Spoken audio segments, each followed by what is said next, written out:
সভাপতির পদ থেকে মল্লিকার্জুন খাড়গেকে সরানোর আর্জি জানিয়ে সোনিয়া গান্ধীকে চিঠি দিলেন ওড়িশার কংগ্রেস নেতা।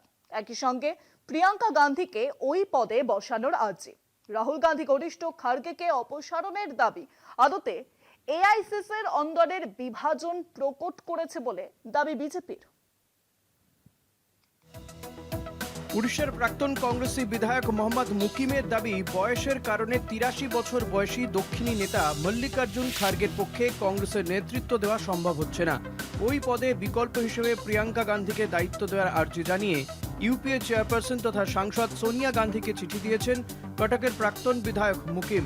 কংগ্রেসের সাংগঠনিক কাঠামোর বিচারে উড়িষ্যার মুকিম খুবই মামুলি গোত্রের, কিন্তু দলের যুব শক্তিকে অগ্রাধিকারের নামে তিনি যেভাবে খাড়গের অপসারণ চেয়েছেন সোনিয়ার কাছে, তা কংগ্রেসের অভ্যন্তরীণ সমীকরণে যথেষ্ট তাৎপর্যপূর্ণ।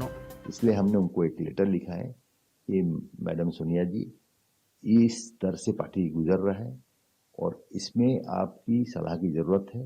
नए लीडरशिप को सामने लाना जरूरत है।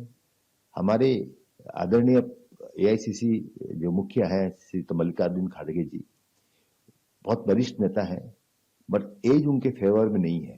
83 साल उम्र हो चुका है। विरोधी दल अपोजिशन की पार्टी के मुखिया के हिसाब से जो दौड़ भाग, जो मेहनत करना चाहिए, जो लोगों को कनेक्ट करना चाहिए, वो पॉसिबल नहीं है उनमें।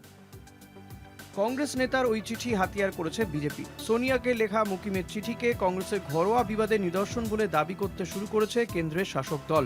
বিজেপির অন্যতম কেন্দ্রীয় মুখপাত্র শাহজাদ পুনেওয়ালার দাবি, কংগ্রেসের অন্দরে টিম রাহুল ও টিম প্রিয়াঙ্কার বিরোধ ফাঁস হয়ে গিয়েছে উড়িষ্যার প্রাক্তন কংগ্রেসী বিধায়কের চিঠিতে। তিনি সমাজ মাধ্যমে লিখেছেন, কংগ্রেসের মধ্যে খাড়কে হটাও প্রিয়াঙ্কা লাও আওয়াজ উঠেছে। তারই প্রমাণ মিলেছে ওই চিঠিতে। 2022 সালের অক্টোবরে সাংগঠনিক নির্বাচনে শশী থারুরকে হারিয়ে সোনিয়া রাহুলের অনুগত খাড়গে কংগ্রেস সভাপতি হন। অন্যদিকে প্রিয়াঙ্কা গান্ধী সক্রিয় রাজনীতিতে যোগ দিয়ে 2019 সালে দলের সাধারণ সম্পাদক নিযুক্ত হন। ভাই রাহুলের ছেড়ে দেওয়া কেরলের ওয়েনাড থেকে উপনির্বাচনে জিতে সংসদে পা রাখেন প্রিয়াঙ্কা। সম্প্রতি লোকসভায় বন্দে মাতরম বিতর্কে অংশ নিয়ে প্রিয়াঙ্কা নজর কেড়েছেন। অধিবেশনে রাহুল ভোট চুরি নিয়ে ভাষণ দিলে কেন্দ্রীয় স্বরাষ্ট্রমন্ত্রী অমিত শাহ তার সমালোচনায় সরব হন। রাজনৈতিক পর্যবেক্ষকদের মতে ভাই বোনের সম্পর্কে দূরত্ব তৈরি কৌশল নিয়েছে বিজেপি। সেই লক্ষ্য পূরণেই কংগ্রেসের এক প্রদেশ নেতার চিঠি নিয়ে আসরে নামা সেই কৌশলেরই অঙ্গ বলে মনে করা হচ্ছে। কলকাতা টিভি।